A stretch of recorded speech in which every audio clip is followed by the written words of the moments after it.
इस final episode की शुरुआत में जुनहो और मैट ने आकर चैट को पकड़ लिया। तब चैट कहता है कि मैं उनमें से एक नहीं हूँ, जिसमें मैं भी वहां से उन लोगों से भाग रहा था, जिसमें मैट घायल भी था। तब जुनहो ने मैट के डिवाइस से उसे चेक किया, तब उसे पता चला कि वो एक प्लेयर है और वो वहां से भागा था। तब चैट कहता है कि हाँ, यही हुआ था। तब जुनहो ने पूछा कि वो आइलैंड कहाँ पर है। तब चैट ने उसे दिखाया कि आइलैंड कौन सी दिशा में होगा, जिसमें अब जैक और शॉन्ग दोनों बेबी के साथ बचे थे और दोनों ने देखा कि बेबी अब ठीक है और वहीं पर ब्रिज बन चुका था। तब जैक आगे बढ़ा और फिर शॉन्ग भी वहां पर आ रहा था। तब जैक ने उसे डंडा देकर बेबी को उसके ऊपर रखने के लिए कहा और उसे वापस ब्रिज पर जाना होगा। तब शॉन्ग कहता है कि अगर मैं तीसरे खंबे पर नहीं आया तो तीसरे राउंड में तुम्हें खुद को या फिर बेबी को मारना होगा। तब जैक कहता है कि मुझे ये पता है और वहां पर शॉन्ग समझ गया कि जैक बेबी को मारकर सारे पैसे खुद रखना चाहता था। तब वहां पर 5 मिनट में ब्रिज बंद होने वाला था और तब वहां पर सभी वीआईपीज को जैक काफी सनकी लगा और ऊपर की तरफ मैंने जाकर रिकॉर्ड रूम में चैट के रिकॉर्ड्स को ढूंढकर जला दिया और वहीं पर सभी गार्ड्स के रिकॉर्ड्स की फाइल्स भी थी।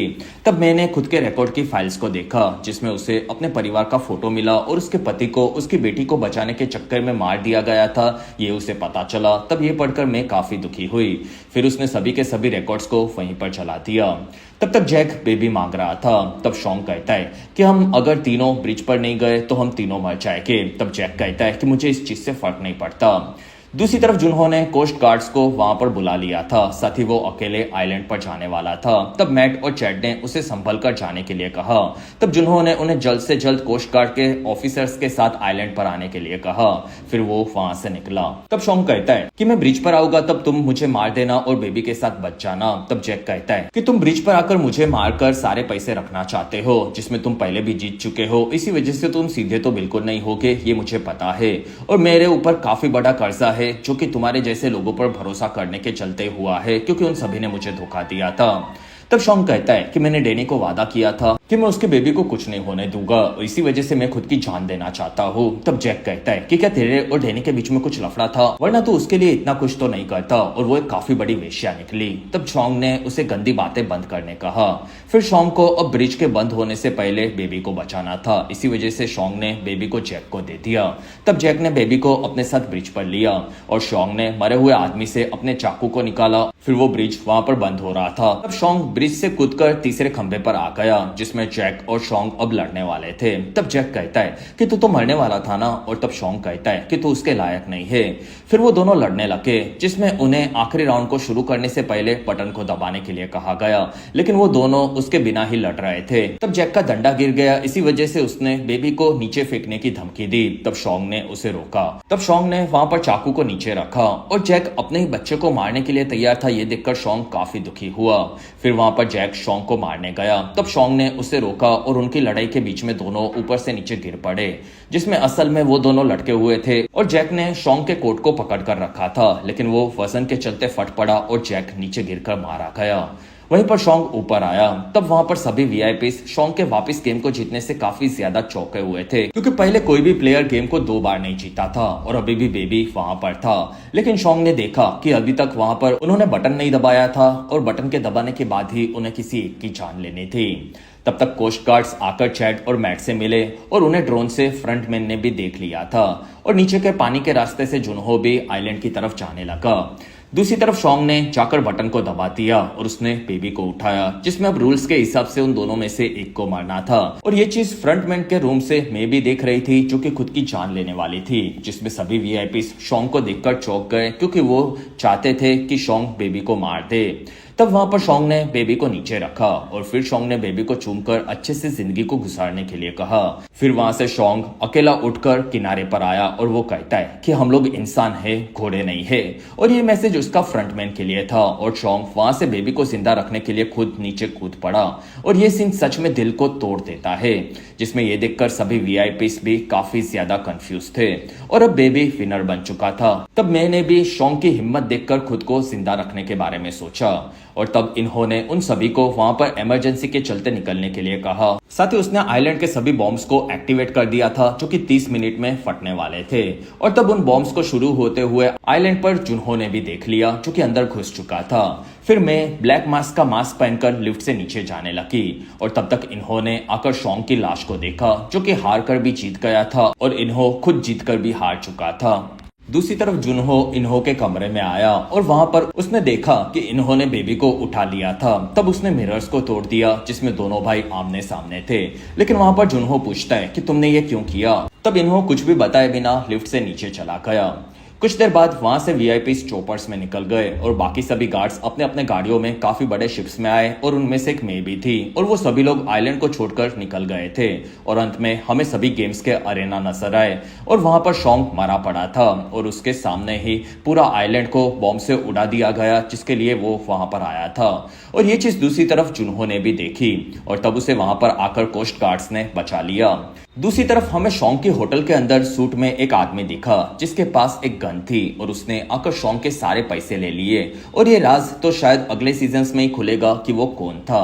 फिर हमें कहानी 6 महीनों के बाद की देखने मिली जिसमें हमें चैड और मे उनके फन फेयर में नजर आए जिसमें वहां पर मे खुद का पोर्ट्रेट चैड के पास बनवा रही थी। तब चैड कहता है कि मैं आपको पहले से जानता हूँ, ऐसा मुझे लगता है। तब मे कहती है कि मैं पहले यहाँ पर काम करती थी। और तब चैड कहता है कि इसी वजह से मुझे ऐसा लगा होगा। वहां पर चैड की बेबी आई और उसने बनी के साथ फोटो निकाली थी। तब वो काफी खुश थी। तब मैं पूछती है कि बेटा तुम काफी वक्त के बाद मिली हो और क्या तुम अब ठीक हो। तब चैड कहता है कि मेरे यहाँ के दोस्तों की मदद के चलते मेरी बेबी अब ठीक हो चुकी है। और वहां पर मैंने बेबी को कैंडी दी और वो वापस कभी फिर से मिलेगी ये बताकर उन्हें छोड़कर बाय बोलकर वहां से निकली। तब दोनों बाप बेटी साथ में अब काफी खुश थे।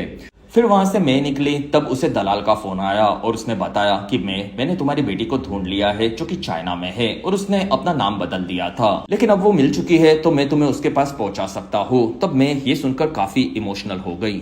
दूसरी तरफ जुनहो ने आकर टॉम को जेल से छुड़ा लिया था और टॉम उसके साथी पर भड़का हुआ था क्योंकि वो बाहर सो गया था, इसी वजह से पुलिस ने उसे पकड़ा था। तब उसने माफी मांगी। वहां पर जुनहो ने बताया कि उसे आइलैंड मिल गया था और अब वहां पर गेम्स बंद हो चुकी है। तब टॉम काफी खुश हुआ और वहां पर जुनहो ने पुलिस का काम छोड़ दिया था। तब टॉम कहता है कि हम लोग शॉन्ग के पैसे से कोई नया बिजनेस शुरू करेंगे। तब जुनहो ने बताया कि उसके रूम में से सारे पैसे गायब हो चुके हैं। तब टॉम चौंक गया क्योंकि उसके रूम के बारे में सिर्फ उन दोनों के अलावा शॉन्ग को ही पता था। और टॉम पूछता है कि क्या शॉन्ग जिंदा होगा। तब जुनहो कहता है कि मुझे नहीं पता और शायद हो भी सकता है। वहां से जुनहो घर पहुंचा तब उसे वहां पर बेबी मिली, साथ ही वहां पर एक कार्ड था। तब जुनहो ने कार्ड देखा जिसमें वो विनर बेबी 222 था, साथ ही उसके साथ एक एटीएम कार्ड भी था। तब जुनहो ने आकर उसे चेक किया और उसे पता चला कि बेबी के अकाउंट में 45.6 बिलियन वॉन थे और उन पैसों को देखकर जुनहो चौंक गया। दूसरी तरफ एयरपोर्ट पर हमें दलाल बे के भाई कैंग और जिल आंटी के साथ नजर आया जिसमें दलाल ने वहां पर बे और कैंग की मॉम को नॉर्थ कोरिया से वहां पर बुला लिया था। और तब कैंग की मां अपने बेटे को बड़ा देखकर काफी चौंक गई, साथ ही उसे आने में लेट हो गया, इसी वजह से उसने माफी मांगी और वो दोनों माँ बेटे मिले। तब उन्हें देखकर वहां पर जिल आंटी भी काफी इमोशनल हो गए। फिर वहां पर दलाल ने मे को देखा जो कि चाइना जा रही थी। तब दलाल ने मे को चाइना जाने के लिए ऑल द बेस्ट कहा जिससे वो उसकी बेटी से मिल सके और तब मे वहां से खुशी खुशी निकली। तब तक टॉम ने अपने साथी के साथ होटल को देखा और अब वो लोग होटल को फिर से शुरू करने के बारे में सोच सकते हैं जिससे वो लोग वहां पर पैसे कमा सके। फिर दोनों ने आकर पैसे वाले रूम को देखा और तब टॉम के साथी ने जुनहो पर इल्जाम लगाया कि शायद वो पैसे लेकर चला गया होगा। तब टॉम कहता है कि वो काफी शरीफ आदमी है और वो ऐसा कभी नहीं करेगा। फिर हमें लंदन में इन्हो नजर आया जो कि शॉन्ग की बेटी गेहू से उसके घर पर आकर मिला। फिर इन्हो कहता है कि मैं आपको ये बॉक्स देने के लिए आया हूँ। तब गेहू कहती है कि आप मेरे डैड के दोस्त हो गए और वो पिछले 3 साल से मेरे से बात नहीं कर रहे तो मुझे अब उनसे कोई फर्क नहीं पड़ता और मुझे उनका कुछ नहीं चाहिए। तब इन्हो कहता है कि ये सारा सामान शॉन्ग का है जो कि वो आपके लिए छोड़ कर गए हैं और अब वो दुनिया में नहीं रहे। तब गेहू ये सुनकर दुखी हुई और उसने सामान लिया। फिर उसने सामान को चेक किया तब उसने देखा कि उसके अंदर शॉन्ग के गेम के कपड़े और एक कार्ड था जो कि शॉन्ग का एटीएम कार्ड था। तब गेहू वहां से इन्हो से बात करने के लिए गई लेकिन इन्हो वहां से तब तक निकल चुका था। फिर वहां से इन्हो लंदन की सड़क की ट्रैफिक में फंस गया और तब उसे वहां पर थप्पड़ की आवाज आने लगी। तब इन्होंने वहां पर एक अमेरिकन सेल्समैन को अमेरिकन आदमी के साथ डाकची खेलते हुए देखा जो कि उसे वहां की स्क्विड गेम के लिए रिक्रूट कर रही थी और वो सेल्समैन कोई और नहीं बल्कि थोर की बहन हेला थी।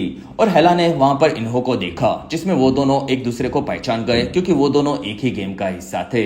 फिर वहां से इन्हो आगे बढ़ा और ये गेम अब लंदन में हेला यानी कि कैट ब्लैंचलेट जैसी बड़ी एक्टर्स के साथ कंटिन्यू होने वाली है। और इन सीन्स को अगर रूमर्स के साथ डिकोड करें तो हमें भविष्य में अब स्क्विड गेम के स्पिन ऑफ्स देखने मिलेंगे जिसे डायरेक्टर डेविड फिंचर बना रहे हैं, जिन्होंने मेरी फेवरेट फिल्म फाइट क्लब के साथ साथ काफी बेहतरीन फिल्में बनाई है। साथ ही कैट ब्लैंचलेट के साथ उन्होंने curious case of Benjamin button जैसी काफी बेहतरीन मूवी में भी काम किया था। और अब इन दोनों की जोड़ी हमें स्क्विड गेम के अगले नए और फ्रेश पार्ट में देखने मिलेगी, जो कि लंदन में बेस्ड होगा। और इसी के साथ मेरा इस सीरीज का पूरा काम यहीं पर खत्म हुआ।